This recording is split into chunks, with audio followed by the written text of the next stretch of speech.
as we've talked about, the area of homeschooling and the law surrounding it is so all over the place. It's all over the map.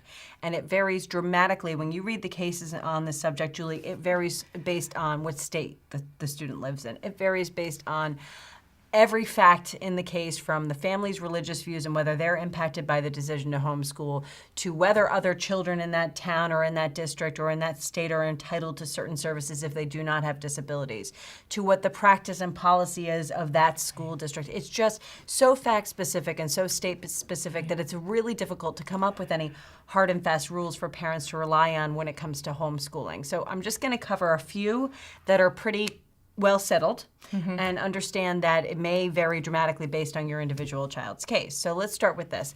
As a general rule, parents have the right to homeschool. All parents have that right. And that's based on an analysis of our Supreme Court, going back to a case called Wisconsin versus Yoder, for anyone who's interested, that basically says that parents have that right to make the decision to homeschool their children. So obviously you cannot give that right to parents of children who do not have disabilities and not give that right to parents of children who do have disabilities, because that would be discriminatory.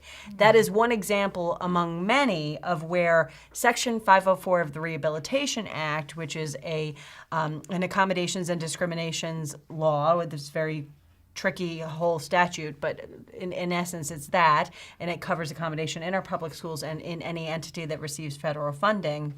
That's why 504 impacts homeschooling, because an example might be your school district might permit families who reside in your town but who do not enroll their children in the public schools because they've chosen to enroll their children in a private school, a parochial school, for example, or just a private school in general, to participate in extracurricular activities of the public schools. That might just be your town's policy.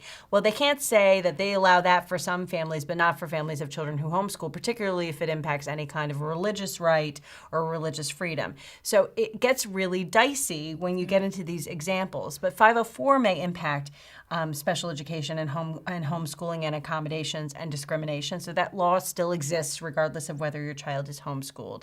The IDEA, which is the Special Education Services Law, right, which we talk about all of the time, the IDEA, in general, once you're homeschooling your child, the school district's IDEA obligations are pretty few to you because you have elected not to avail yourself of the public schooling. You may be entitled to some other kinds of services, and there are some IDEA obligations which remain even on children who reside in a school district, even if the parents are homeschooling, like the school district's child find obligations, meaning their obligations under the IDEA to find any children who reside in their district who might have disabilities and who need to be evaluated for whether they have a disability. So it's not so clear-cut, yes, it applies, no, it doesn't apply. Certain obligations remain, and then we get into a lot of tricky fact-specific issues, but it really does depend on what I would suggest to any family who has a child or children with disabilities who is either homeschooling their child or is considering it.